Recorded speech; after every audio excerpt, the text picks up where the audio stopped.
Welcome to the Chatty Bear podcast. I'm Amit Bhaskar and she is Geraldine and Amit. Every Wednesday and Saturday, we share our food and travel experiences, hoping you feel more comfortable on your adventures.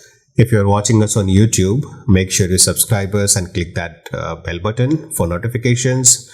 If you are listening us on audio platforms like Spotify, Apple Podcast, Amazon Music, make sure you follow us and leave a comment so we can improve. This episode is sponsored by Leading Presence. Whether you're starting a new business or looking for a fresh challenge at work, professional branding is key. Leading Presence consultants tell your story so you can lead online.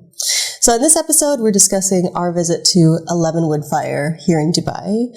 For the first time, restaurants from Dubai were included in the Michelin Guide, and 11 Woodfire, which is located in Dubai's Jumeirah district, was awarded a Michelin Star. Since its opening, this smoke and fire-focused restaurant has been visited by Sheikh Hamdan and celebrities including Roger Federer. So having visited 11 Woodfire this week, what was your overall impression, and would you say, was it worth the hype? I think yes. I was pretty bummed when I saw we missed Roger Federer by just 22 hours. Yeah. I didn't realize it's 22. Yeah. There was an Instagram post where he came there 22 hours before us. I wish we had scheduled it one day before. Yeah. I think 11 Woodfire is, first of all, it's the restaurant itself is made inside a villa. So the chef brought this villa and he converted the whole thing into a restaurant. So when you enter the place, it gives you that homely feeling. So that's the first. And you're greeted with nice staff. There is a nice chandelier the moment you enter the gate. And beautiful thing about the place is it's made in multiple layers. Like it's just villa, but there's a platform where people can eat in groups, and there is a platform for families, or there is a platform for other groups as well. So it looks like a house, but when you walk around, you feel like, okay, multiple layers are there. So, and the interior, the lighting, yeah, I think it's worth the hype. And the way chef has decorated the whole space, like the way they have painted the cement with, like rough hands. Mm-hmm. It matches the concept with the wood, and then there is a section where they have kept all the woods that they use for cooking and all. Mm-hmm. Nothing is cooked without wood fire. They just use wood fire, no coal and nothing. So yes, I do feel like this place is worth going and experiencing that homely feeling infused with luxury and fine dining. Yeah. Yeah, I totally agree. Something I appreciated a lot about this restaurant is that the vibe felt totally different. Like you said, it had this kind of bit of sparkle attitude as you come in, because you know the background about what people think of it. And then you come in and it does feel like you're coming into someone's home. And this was not information that we knew coming in. Like, we came in, so you enter from the street, and it's a beautiful street where in the far distance you can see the Burj Khalifa. And of course, many places you can see the Burj Khalifa, but it was kind of this fantastic, almost, if you've ever been to LA, you know how you see the streets lined with palm trees, and it's this magical, like, ta-da, here's LA. There's something about the location of this restaurant where it's like this lined street leading to the Burj, and it's this magical thing, but you're a little bit out of downtown proper, and so you just feel this difference.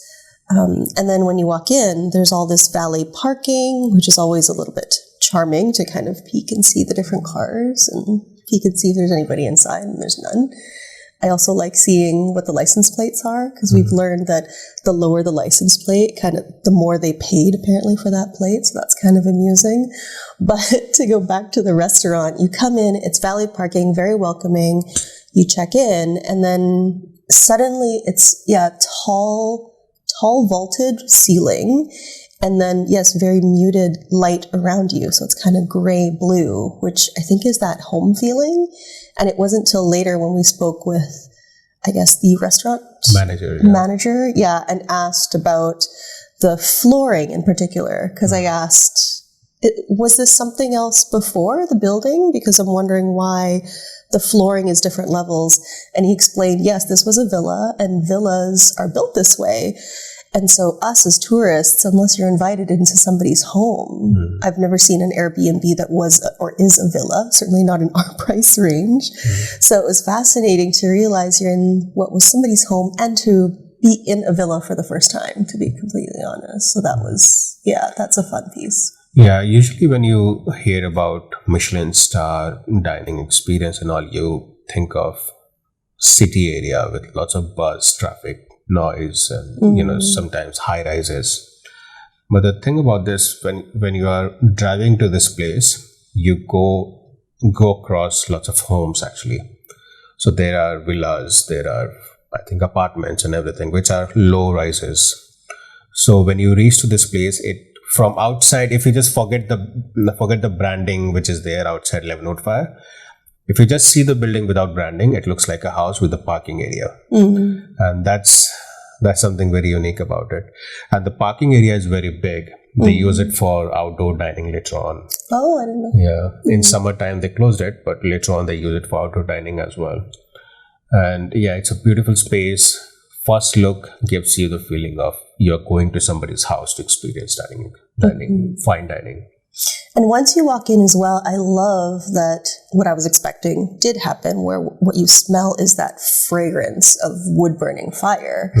So that was beautiful to walk into that, but also to realize that throughout the evening, you didn't feel like, am I going to smell like wood fire all day long? When you go for certain restaurants and they're genuinely cooking open concept, sometimes you kind of smell like deep fried for the rest of the day. But it was more like this welcoming waft, because that's where the open kitchen was.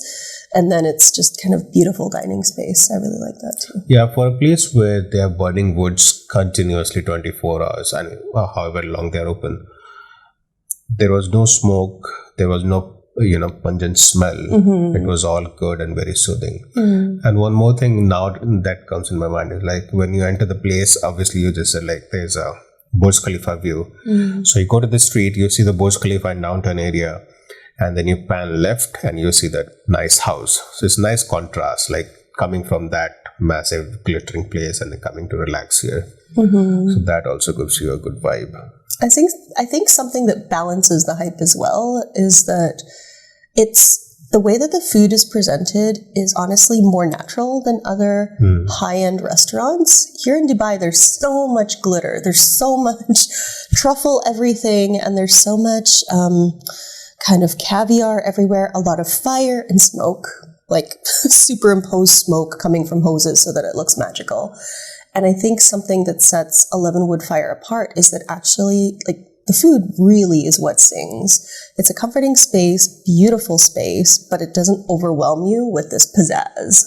And I think that's part of what makes me support the hype, where, I want to talk about 11 Woodfire because it is an excellent place, and it's not, I can imagine it getting kind of overwhelmed by all of the pizzazz magic of all the other restaurants. For single people or for couples, for young people, there are plenty of spaces to go to in Dubai.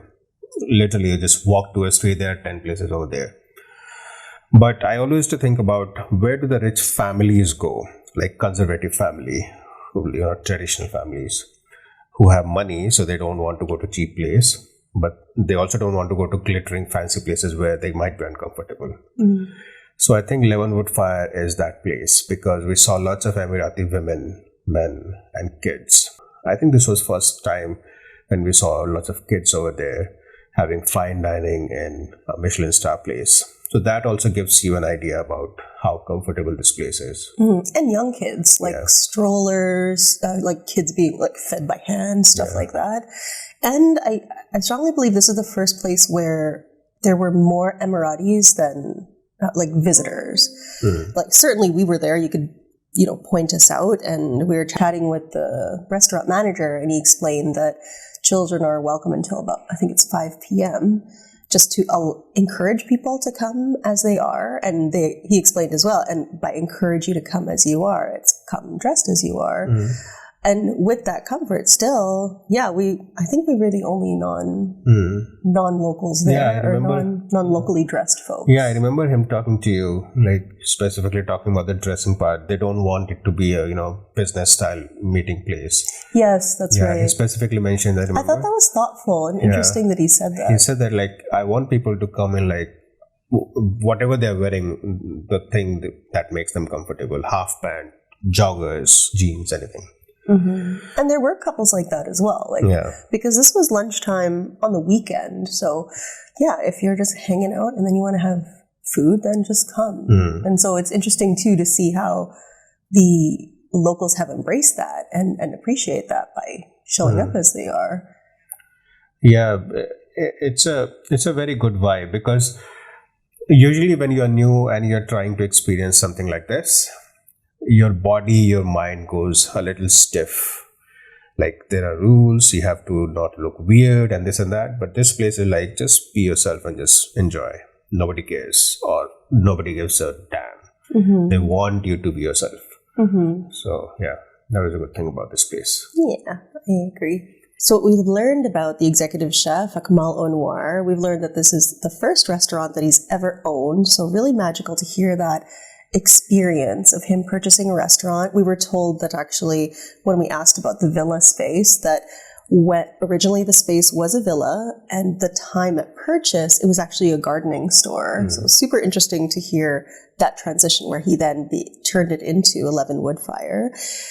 Chef Akmal's cultural background is Malay. His grandmother is Malaysian, and his parents were both hawkers in Singapore. And so while he studied to avoid hawker life, knowing the challenges of the food industry, it was really his personal passion that brought him back to the kitchen after high school. And so going to the food at 11 Woodfire, I guess I'll ask you, what really stood out for you from the things that we ate at 11 Woodfire? Yeah, we had 7-8 dishes. I think my best selection would be Wagyu beef burger. When I go for burger, I go to familiar places like Burger King, McD, KFC, and all those places. And whenever you get the burger from these guys, it's not nicely stuffed.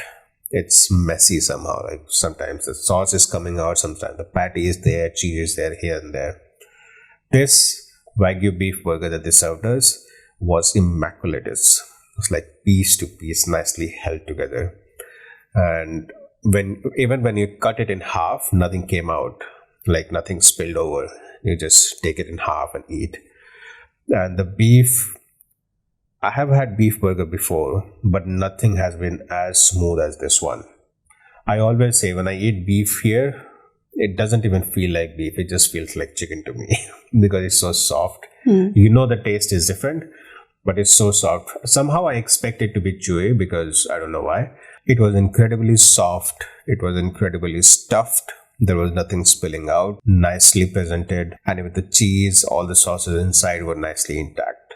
So that's why I love this burger. This burger is about 85 dirhams, which comes down to around 26 Canadian dollars. So 26 Canadian dollars for Wagyu beef burger. Not normal beef burger. Just go to your nearby Burger King or any places. Just check how much is beef burger over there. Nice one.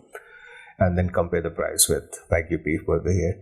So it's pretty affordable, incredible taste. If you're going to this place, I think this is what you should have. Well, and if you're thinking of, okay, so this is a Michelin Star awarded restaurant. If you're thinking of mid-level restaurants in our home, Greater Vancouver in Canada, let's say an Earl's or even a Cactus Club or something like that, $26 I think might be, and I'm probably wrong, but I would expect to spend that amount for like a happy hour deal burger and fries platter, I'll say, because of the view. Whereas to have such an exquisite Wagyu beef burger in Dubai for this price, that was quite surprising. There were lots of menu items that surprised us where it's very reasonable. It's something where if you were you want to go for a date, or if you wanted to go on a business lunch, you wouldn't have to feel afraid that if they ordered what they wanted, that you'd be game over, like no more money kind of thing. But yeah, I agree. It was an amazing burger. I really loved as well that the bread was not overwhelming. Sometimes I feel like with artisan bread, it becomes this thing where, okay, it's bread and then here's some meat. So when I saw the presentation where it was, I can't remember now if it was on a board or on a plate, but I remember it was quite subtle how it was displayed, and then burger. I remember thinking to myself, I'm expecting this burger, the meat, to really sing, and it definitely did. Like, it was a delicious burger, and we've eaten a lot of burgers. We've had a lot of Wagyu, a lot of burgers, but this was definitely a standout. For me, Wagyu beef burger was something that stands out. What about you?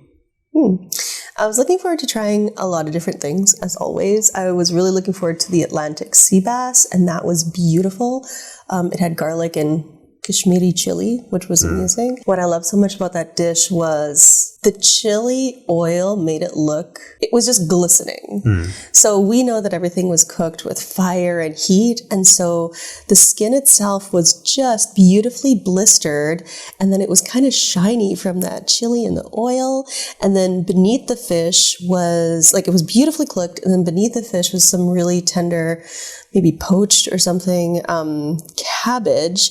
It was just perfectly spicy, perfectly delicious. And as you're eating, I just kept thinking, like, this was just cooked by fire. I love that. Like, that was delicious. That was a standout. The lamb chops were beautiful too. Came with like 3 pieces, and on each lamb chop was one little garlic chip. And, or, I mean, maybe it's called something more beautiful, like what have you. But to me, I saw the pieces of garlic on the I saw the pieces of garlic on the lamb chops with a little sprig of rosemary, and I thought, this is exquisite. Like, this is what you're hoping to see in a restaurant like this. But actually, my favorite dish was the first thing that we tasted, or one of the earlier things that we tasted, which was the beef skewers.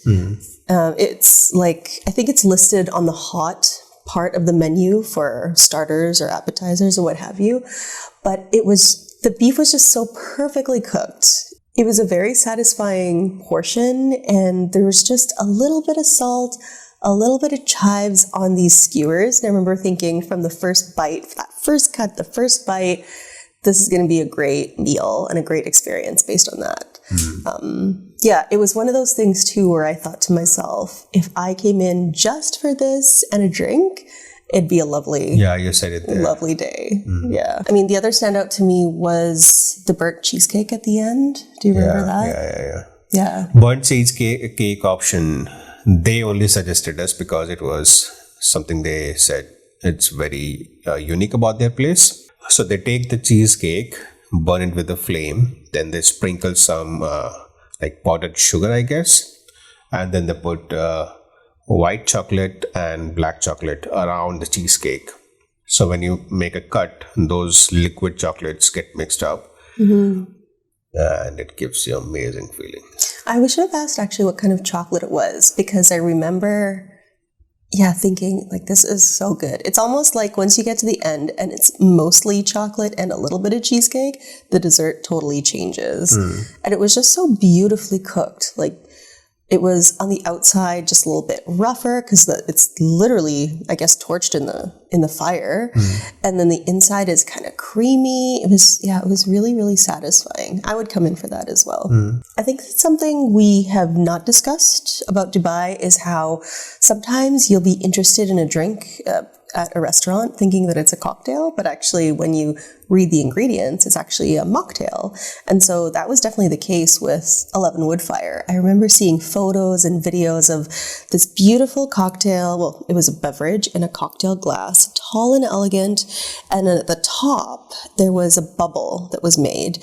And once you pierced this bubble, it was this beautiful cascading smoke that came out of this drink. And so that was one of the things that I thought, ooh, I gotta try that. That looks beautiful.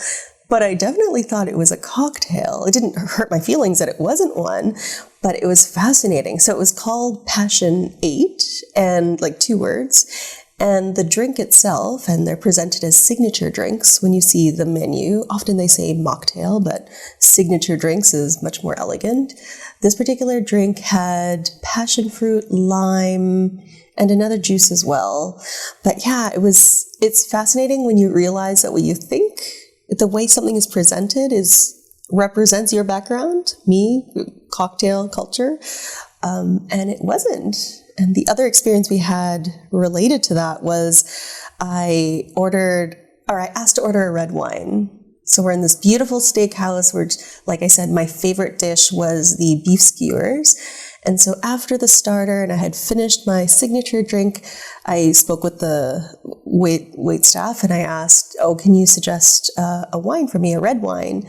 And so this person, English was not their first language. And so we were kind of going back and forth. And so I didn't look at the menu. I fully trust the staff when I ask questions. And so when they brought it back to me, it was in a red wine glass. And when I took a sip, it was very vinegary. And I kind of thought to myself, like, what am I drinking exactly? And I remember Amit was kind of like, are you okay? What's going on? And I was like, I'm just trying to figure out what's happening. So when I looked at the menu, it's actually hibiscus and lacto plum, and it's a 0% house wine. And I just thought it was so fascinating. And so when I asked to send it back, not because I didn't enjoy it, but it wasn't what I wanted to have, the server explained, oh, it's a kombucha. And I thought, oh, fascinating. I mean, I do enjoy kombucha. I drink kombucha naturally in my private life. Was I craving kombucha with my steak? Strong no. I would not have ordered that. So it was an interesting experience and realization of we're in Dubai, we're in an Emirati world, and this is what that really looks like. Okay. In the end, let me ask you a few rating points. Okay. How much would you rate them in terms of overall experience of dining? Not food, overall experience of dining. Ambiance, environment. So Interior. to rate 11 Woodfire, where 10 is the top? Yes. I have difficulty saying 10. I'll say 9.5 out of 10. Okay. How about overall experience of food? Overall experience of Just food, not drinks. I'll go same. I'll say 9.5. Drinks. Drinks, I'll say 8. How much would you rate for the staff? I don't know why I feel like I need to justify it before I give a number. It's almost like the numbers. Give that number first. Okay, I will say it's an 8. Okay. Yeah. Why? It's an 8 because, I mean, on the one hand, it was very positive to see that staff were coaching each other. You could see how, of course, we're clearly identified as media. We're coming to do a review. So folks really put their best foot forward in front of us, which is not required, but we can see it happening. And so it was lovely to see folks coaching each other, but also knowing that this restaurant is typically full. It was kind of a moment for pause where I believe from experience, the local culture is to hide that coaching where it's not really seen in public. So that was a little bit concerning and more of I'm not sure of the level of training here. And also that confusion of when I asked questions that it was incorrect. And I really don't like sending back food and drink, but it was genuinely because I did not like what I was consuming. I specifically remember the girl who served us, who put the plates on a table. She assigned a guy and told us that any question that we might have, we can ask him. But the guy was very passionate about food. Everything was fine. It's very polite, for sure. Everything is perfect. It was some communication error over there, which I think, that's why I guess. Okay, I'll ask you then. How would you rate the ambiance at 11 Woodfire? Well, I'll go with you 9. I think I said 9.5. Yeah. Yeah, 9.5. 10 because nothing is perfect, obviously. So the best is like 9. I would give 9 because I like high rises. So it's a good villa, good house, everything is perfect, but it's a 9. I love the fact that it's a homely feeling and it feels like home, but part of me feels like it should be a high rise or like I love high rises. That's the only reason. It has nothing to do with the place itself. It's my preference. No, I understand that. To be honest, I think too, even our tone in discussing 11 Woodfire is more muted than other places because of that homely experience. So I understand that. How would you rate the food out of 10? Food would be 9. Yeah, incredible food. Wagyu beef specifically 10 out of 10. Agree. How would you rate the drinks? 7. Only because I have had better, especially at Armani Hashi. After Armani Hashi, I have set the standard. And if I don't get that, It's going to be 7, 8. So I would give it 7. Yeah, it was a good one. I would rate the service experience as an 8. I think that overall, I like the layout of the staff, how they're positioned. There's tons of staff everywhere. You can see them moving around. There's a valet, and then you're welcomed in. There's reception, and then you're seated. That flow is very fluid, and the food came in a timely manner. Actually, we were slowing them down, so that I appreciate. It was difficult because we were assigned a specific waiter, which everybody is. It was difficult to ask questions and then receive the information that I needed to make the decisions that I really wanted to make for my meal. And that can sound kind of fussy, but I know what I want to invest in my time and what I want to eat and what I want to try, whether it's for work or casually. Like I said, the first thing that comes to mind is what would I come and have by myself to have a beautiful day? And it would be the skewers with red wine, which is not available, but I would have the cheesecake with amaretto is what I was going to say. Cheesecake with espresso. And so to have that experience that we had where I asked questions and what was brought to me was incorrect because we miscommunicated or couldn't understand, that definitely affected the overall experience. So that's why I would say 8. Lovely, lovely person. And it was interesting to watch how the staff interacted. You could see how some were coaching one another, how they would explain certain things. People would jump in, which is lovely to see. But for the overall experience, if you are in Dubai, you should go to this place. It was awarded Michelin Star this year only. Amazing food, amazing ambiance, great people inside, great staff, nice manager, chef, everything. Only thing is, if you are looking for wide variety of cocktail or mocktail, don't expect it here. It's all mocktails, and variety is there, but it's up to you. It's up to your palate. So yeah, it's a must visit place for nice steak and amazing ambiance. it almost feels like a tourist attraction, to be honest, too. Like, take the glitter of Roger Federer, and of course the prince came. But at the end of the day, realizing that you're in an Emirati villa and experiencing that space, you're in a different neighborhood than you would have been otherwise. Yeah, that felt very special. Like, it felt like a natural tour, to be honest. It felt very good. Thank you so much to 11 Woodfire for inviting us into your beautiful restaurant. Thank you for joining us today. My name is Geraldine Sangalang. He is Amit Bahaskar. Every Wednesday and Saturday, we share our food and travel experiences, hoping that you feel more comfortable on your adventures. Please visit chattybear.com, where you'll find in-depth articles and videos about 11 Woodfire, and we'll see you next time.